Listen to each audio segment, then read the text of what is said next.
തൃശ്ശൂർ കേരളവർമ്മ കോളേജിലെ politics PG വിഭാഗത്തിലേക്കാണ് ഞങ്ങൾ കയറി വരുന്നത്. മറ്റൊന്നിനുമല്ല, ഏതാണ്ട് 1985-87 കാലഘട്ടത്തിലേക്കൂടെ പഠിച്ചുപോയ ആൾ വീണ്ടും PGക്ക് പഠിക്കാനെത്തിയിരിക്കുന്നു.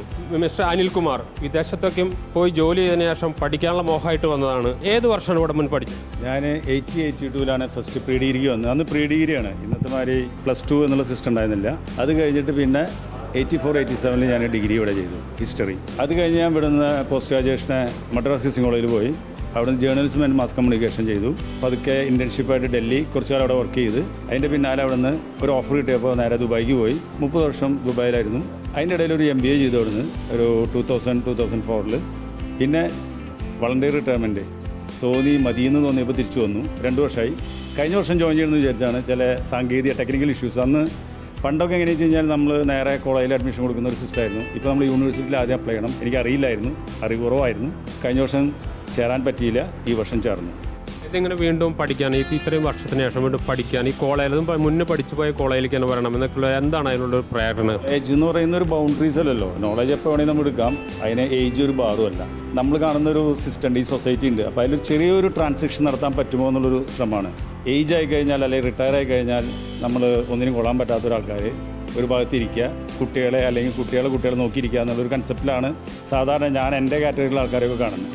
അപ്പോൾ എനിക്ക് തോന്നി അതൊന്നൊരു ചേഞ്ച്, ഒപ്പം ഒരു ട്രാൻസിഷൻ പോയെന്നുള്ളതിൽ ഒരു ചെറിയ ട്രാൻസ്ഫോർമേഷൻ ചെയ്യാന്നുള്ളത്. കാരണം വെച്ചാൽ എനിക്കിപ്പോൾ ഒരു ലാസ്റ്റ് ഒരു 40 years ലൈഫ് എക്സ്പീരിയൻസ് ഉണ്ട്. ഇവിടുന്ന് പോയതിനു ശേഷം ഒരു 30 years കൂടി റിയൽ ആയിട്ടുള്ള ലൈഫ് എക്സ്പീരിയൻസ് ഉണ്ട്. അപ്പോൾ എനിക്ക് വേണമെങ്കിൽ ഒരു ബ്രിഡ്ജ് ചെയ്യാം ന്യൂ ജനറേഷനായിട്ട്. എനിക്ക് പറയുകയാണെങ്കിൽ ഈ എൻ്റെ കൂടെ ഇരിക്കുന്ന ഇവർ സെക്കൻഡ് ജനറേഷനാണ്, എൻ്റെ ഒരു ജനറേഷൻ കഴിഞ്ഞിട്ട് പിന്നത്തെ ജനറേഷനാണ്. അപ്പോൾ ഒരു ബ്രിഡ്ജ് ചെയ്യാമെന്നുള്ള രീതിയിൽ എൻ്റെ ഒരു എക്സ്പെർട്ടൈസ് നോളേജ് ട്രാൻസ്ഫോം ചെയ്യുക. അതേമാതിരി അവരൊരു പുതിയ ട്രെൻഡുള്ള നോളേജിലേക്ക് ഞാൻ ഇറങ്ങി വരിക എന്നുള്ളതാണ് ബ്ലെൻഡിങ്. അങ്ങനെ വരുമ്പോൾ എനിക്ക് 2 കാര്യമുണ്ട്. എനിക്ക് എൻ്റെ യൗവനം തിരിച്ചു കിട്ടും, ഒപ്പം നോളേജ് വരുന്നു, പിന്നെ ഒരു ഡെവലപ്മെൻറ്റ്, ഒരു പരീക്ഷ നടത്താമെന്നുള്ളത്. അപ്പോൾ കുട്ടികളൊക്കെ ആയിട്ട് ഇങ്ങനെ കമ്മ്യൂണിക്കേറ്റ് ചെയ്യുമ്പോൾ വയസ്സൊരു പ്രായം ഒരു പ്രശ്നമല്ല എന്നുള്ളതൊക്കെ യാഥാർത്ഥ്യമാണ്. ഈ കുട്ടികൾ കൊച്ചു കുട്ടികളാണുള്ളവർ അങ്ങേടൊക്കെ ബ്ലെൻഡ് ചെയ്ത് വരണല്ലോ, അവരെ ട്രെൻഡിലേക്ക് ഞാൻ ബ്ലെൻഡ് ചെയ്ത് വരണം. അതാണ് ഞാൻ പറഞ്ഞ ഒരു ട്രാൻസ്ഫോർമേഷൻ എന്ന് പറയുന്ന ഒരു സ്റ്റേറ്റസിലാണ് ഞാൻ നിൽക്കുന്നത്. ഇപ്പോൾ ജസ്റ്റ് തുടങ്ങിയിട്ടുള്ളൂ. അപ്പോൾ എനിക്ക് വളരെ കോൺഫിഡൻസ് ഉണ്ട് വളരെ ഈസി ആയിട്ട് ട്രാൻസ്ഫോം ചെയ്യാന്നുള്ളതും. എനിക്ക് കിട്ടിയുള്ള എക്സ്പെർട്ടൈസ് അവരുടെ ഫ്യൂച്ചർ ലൈഫിലേക്ക് എങ്ങനെ യൂസ് ചെയ്യാൻ പറ്റുന്നുള്ള ഒരു ഗൈഡൻസ് ചിലപ്പോൾ പറ്റിയെന്ന് വരും, ഒരു ശ്രമം. അങ്ങനെയുള്ള രീതിയിലാണ് ഇവിടെ നിന്ന് പോകുമ്പോൾ ഒരു 40 വയസ്സ് കുറഞ്ഞിട്ടാണ് ഈ പോവുക. 40 അല്ല, ഇവരൊപ്പം പോകും ഞാൻ. ഇത് ഇപ്പോൾ ഈ ഒരു കാലഘട്ടത്തിൽ വലിയൊരു മാറ്റങ്ങളൊക്കെ ഉണ്ടായിട്ടുണ്ട്. അന്നത്തെ പഠന രീതിയല്ല, അന്ന് ഒട്ടും ടെക്നോളജി തീരെ ഇല്ലാതിരുന്ന ഒരു കാലമാണ്.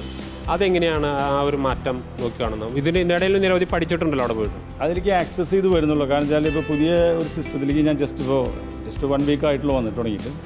അപ്പോൾ ടെക്നോളജി ഒരുപാട് ഉപയോഗിക്കുന്നുണ്ട്. കാരണം വെച്ചാൽ ഞാൻ ഇപ്പോൾ മനസ്സിലാക്കിയത് ഈവൻ സബ്ജക്റ്റ് ബേസിസ് നമുക്ക് ലെസൺസ് വരെ അല്ലെങ്കിൽ സ്റ്റഡി മെറ്റീരിയൽസ് വരെ ബൈ ഫിംഗർ ടച്ച് ട്രാൻസ്ഫോർമേഷൻ ചെയ്യുന്നു. ഇൻഫർമേഷൻ നമുക്ക് കിട്ടുകയാണെങ്കിൽ വളരെ ഈസിയാണ്. പണ്ട് ഞങ്ങൾക്കൊക്കെ എന്ന് പറഞ്ഞു കഴിഞ്ഞാൽ ഒരു ഇൻഫർമേഷൻ കിട്ടണമെങ്കിൽ ഒന്നെങ്കിൽ ടീച്ചറെ അടുത്ത് പോകണം, അതല്ലെങ്കിൽ നേരെ ലൈബ്രറി പോകണം, വേറെ ഇൻഫർമേഷൻ ഇല്ല. എനിക്കിന്നിപ്പോൾ ക്ലാസ് കഴിഞ്ഞ ശേഷം പുറത്തിറങ്ങി എൻ്റെ ഫോണിൽ അല്ലെങ്കിൽ ഐപാഡിലോ കമ്പ്യൂട്ടറിലോ ടച്ച് ചെയ്ത് കഴിഞ്ഞാൽ ഏത് ലെവലിലുള്ള ഇൻഫർമേഷൻ വേണമെങ്കിലും എനിക്ക് ഗ്യാദർ ചെയ്യാൻ പറ്റും. എത്ര വയസ്സ് പറയണോ?